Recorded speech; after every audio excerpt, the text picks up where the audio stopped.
I'm Jeremy with Poindexter G, and today we're going to take a look at, what is this? And today we're going to take a look at the Hi-Point 995 TS 9mm Carbine. So when you think of a Hi-Point, you think about that blocky, ugly gun thing, the yeet cannon, whatever we want to call it. Not a good looking pistol there. But there is something besides the C9 pistol that they make, and that is a whole series of pistol caliber carbines. You have the 995 and 9mm, 3895 and 380, the 4095, the 1095, the 4595. So a bunch of different calibers that this thing is in.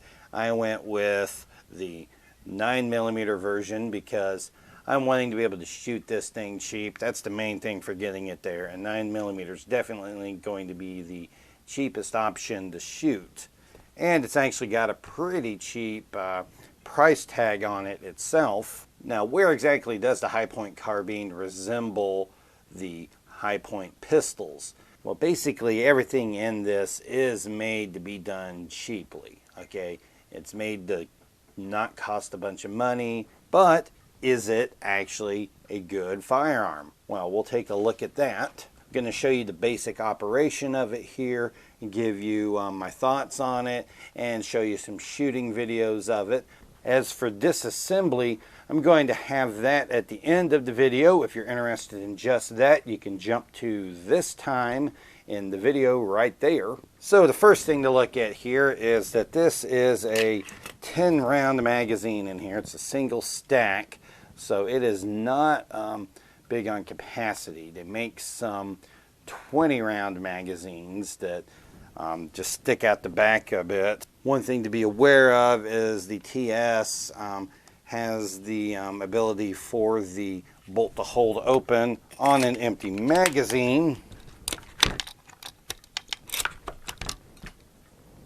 And to allow that, there's an extra notch cut in here on the magazine, so the older magazines don't actually function in the new ones. Now, as I said, this is the TS, which is the newer version of it there. We have the charging handle here on the left side of the carbine, which is nice because that allows you to keep your hand on the pistol grip and be able to work the bolt with your other hand.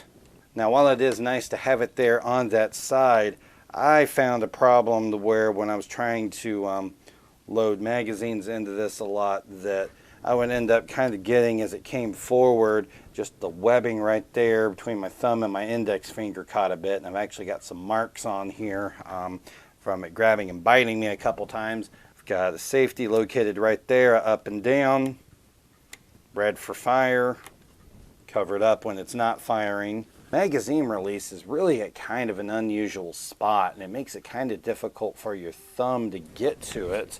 When I'm actually shouldering it there, I mean, my thumb just can't quite get to it there. I almost have to stick my middle finger around to get it there, or bring it down and then I can get to it. It's just weird that you can't quite reach that mag release just as it is when you're shouldering it. It has pick rail along the top, which will let you put whatever type of sights you want to put on it there, or you could put a red dot or something on here. Although the sights that are on it are actually pretty nice. It's got a pretty good peep sight on there that's pretty easy to adjust, and the front sight is also pretty easy to pick up on there, and I actually really like those sights. It was shooting a little bit high for me as it was set, and I had to lower it a bit, but that might just be my preference on it. I don't know. Trigger pull on it is all right. Look in there and show that we're empty, and the trigger pull is, it's okay. One thing I was kind of surprised to discover on the TS is that it does in fact have a threaded barrel on it. So if you wanted to put any type of device on there, whether it be a brake or compensator or a can or suppressor, if you have one of those, it would be pretty easy to put all that on there. The sling that comes with it is really pretty basic. It's just like this little nylon webbing here and a couple of these things here to allow you to connect it onto there. But it's got the sling loops up here and here on it. You have to take out a screw and put those on there, but it's not a big deal. It's pretty easy to put them on. And yeah, I'll definitely be getting a better sling on this. So that pretty much shows you all the features on this here. Let's go ahead and get this thing out to the range and take a look at it.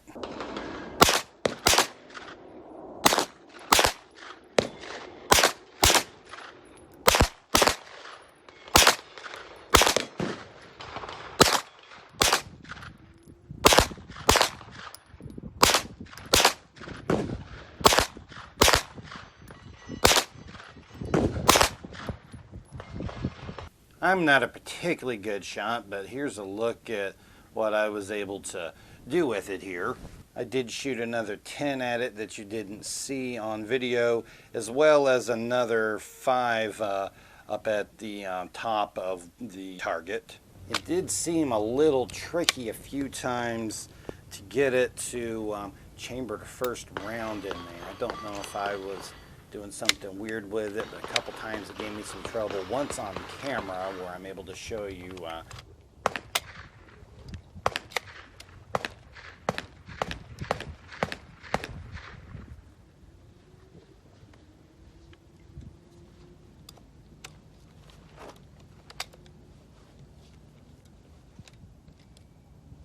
but it did pretty much cycle everything okay and didn't give me a whole lot of trouble, except when I tried to do some hollow points out of it. I went ahead and ran some of the SIG V crown that I normally use in my carry gun and put that through it, and while I didn't get it on camera, I did get a couple of failures to feed out of there, so it may be not grabbing it completely right. I had ordered a magazine holder that goes on here and 2 magazines, and I was hoping to have it today for the video, but the Postal Service did something weird with it, so I ended up getting the extra mags and the mag holder the day after I shot the rest of it there. So I figured I'd go ahead and show you this. It's not real difficult to put it in there, and you can see it holds the mags in there pretty well. And you can just put one on either side of it there. It's kind of nice to be able to have the magazines always attached to it there. I'm not sure if it's really, tactical. And since it costs about the same to get either 2 magazines or to get the pack with 2 magazines and the mag holder, you might as well get the holder and have it on there. Now, going into disassembly is a little on this. This does not just pop open like an AR or slide apart like a Glock or something. There's a lot involved in getting it apart there. And you can kind of see as you take it apart how there was a lot of cost-cutting stuff done in there to get this made cheaply. And that's part of the trade-off on the price of it, is that it's just not going to be as easy to get in there and take it apart. You're going to have to definitely have a few tools to take it apart. This tool here that came with it works really, really well for a number of things. You're going to want to have an Allen wrench in there for some of it, and you might actually want to take to having a screwdriver or possibly even like a chisel or something there to knock some of these clips off, because they just don't come off real easy. So to start off with getting it apart, we're going to want to take the charging handle off here. That's where a piece of that right there comes in handy. Do this on it, and that will just unscrew and come right off of it there. Next, we're going to have to actually take the front sight off here. Now, it's just held on with a couple of Allen screws right there on it. This is pretty much what holds it in place, so taking that on and off probably can throw the zero off a little bit.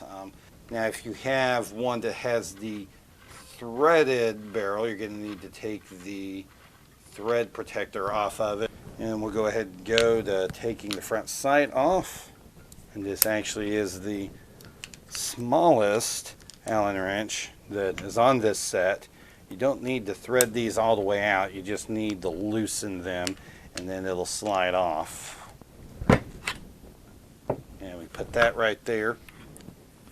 The next is we're going to have to work with these guys here.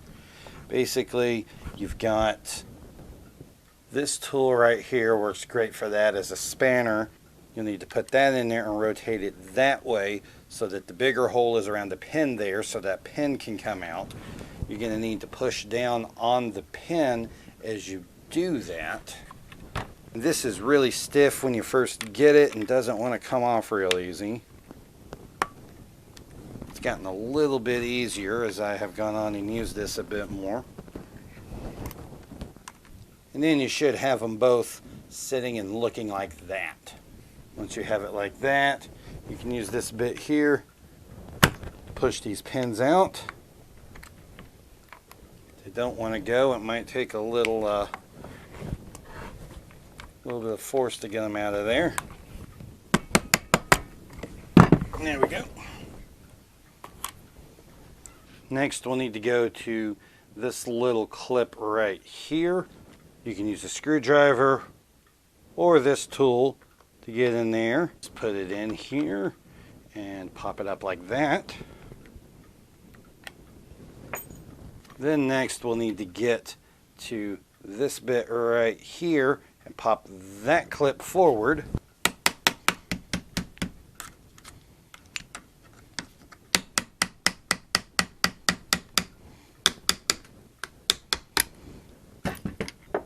Next, if you have this sling swivel in, you're going to have to unscrew it and take it off. So once you get that out of there, this will slide forward like that and come off. That will then allow this piece to lift up and come out. Then you can grab this part right here, pull it back, lift up, and that'll come out.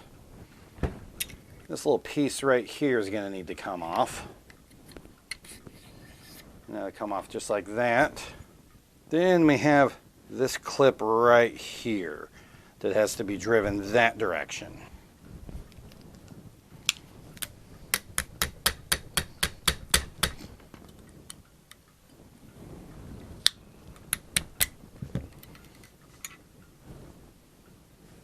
Start to move a little bit as you do this. It doesn't go real easy.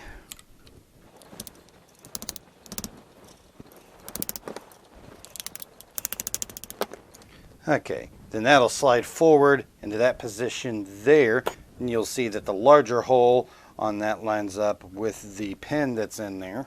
Then what we'll do is we'll grab this, pull it back and down, and that will pop out. Then that will go forward there.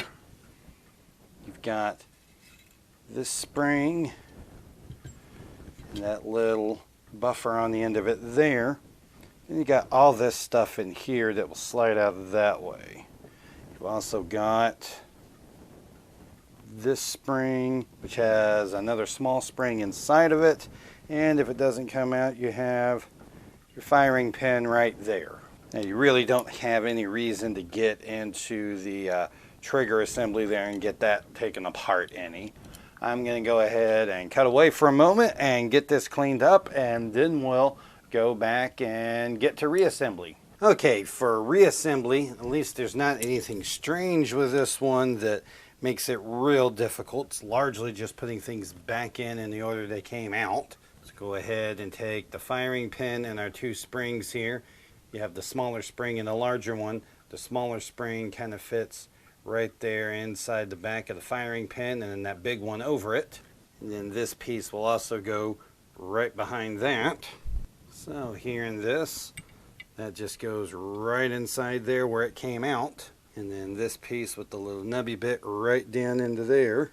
Should be able to hold that right there, push your finger up against the firing pin and feel that bounce back and forth. And make sure that this clip here stays slid back over that hole there. If it slides forward, this isn't going to be able to fit through it. So once we get these all in here, we're now going to need to take this spring and this buffer, and that's going to slide right into here. And that's important there, just like this, with that clip still slid all the way back. The spring should hit up against that little bit right there and compress. You're going to need to then push this forward and then get that piece right there that's sticking up to go through that hole that it came out of earlier. Once you get that down over it, it'll start to go forward. We then need to just drive this clip all the way back forward. Goes forward a lot easier than it goes backwards. And now we've actually got that kind of working like the slide on a pistol. Okay, now take this little guy here. That just goes right over the barrel and grabs that little nub right there. Just keeps those from coming apart. Then we're ready to start putting things in. And they go in like that. This piece here you'll see has a little clip right here at the back of it. That clip needs to go under that lip right there. Then that will go right into the spot where it's supposed to go. Then we can push this piece on. Make sure that you push down on this so that that can go around this little bit right there. Once that gets in there, that just pushes forward. Then we can put this clip back in. Just goes back on the direction it came out.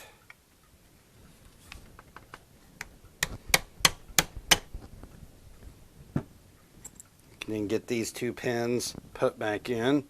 Make sure that these two little, whatever we call these guys, are slid back where the bigger holes lined up over it. Then we just push that through.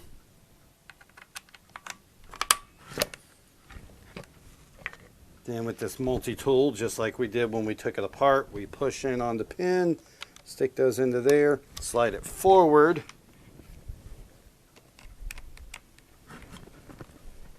If this sling loop here is attached to the actual sling, you'll have to just take it out and screw it into its spot up here.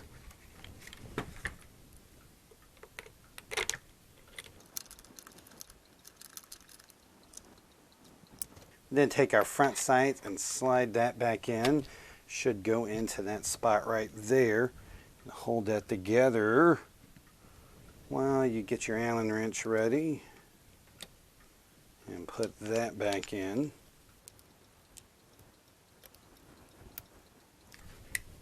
Then you can put your thread protector back on.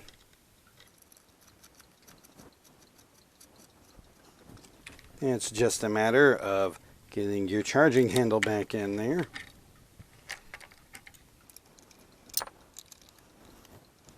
And aside from just needing to put the sling back on, we're basically back together. And there it is. Let's see if she functions properly. We've got an empty magazine here to stick in it. When we have an empty magazine, we pull that back. It should lock onto the empty magazine there. Drop the magazine out. We're still empty. I pull that forward and go there. We pull the trigger and we get a click. So sounds like she's going. And my overall thoughts on it, well, it is pretty cheap. And as you take it apart there, you can definitely tell exactly how cheap everything is in it there. That it's held together with clips and pins, and it's like mostly polymer on there and plastic. There's a lot of stuff that's going to wear out as you take it apart and back together a lot, so you're probably not going to be doing a complete field strip on it like that a whole lot. But even though you do ultimately get what you pay for, I think this is a pretty good value for the price that it is. But I think I'm pretty happy with it for what I was looking for. So if you found this video useful, be sure to give it a thumbs up and a like. You can also go down into the comment section and leave me your thoughts about this or ask any questions that you have. You can also subscribe to my channel to make sure that you catch all the videos that I post and not miss anything. I'm Jeremy with Poindexter G, and we'll see you next time.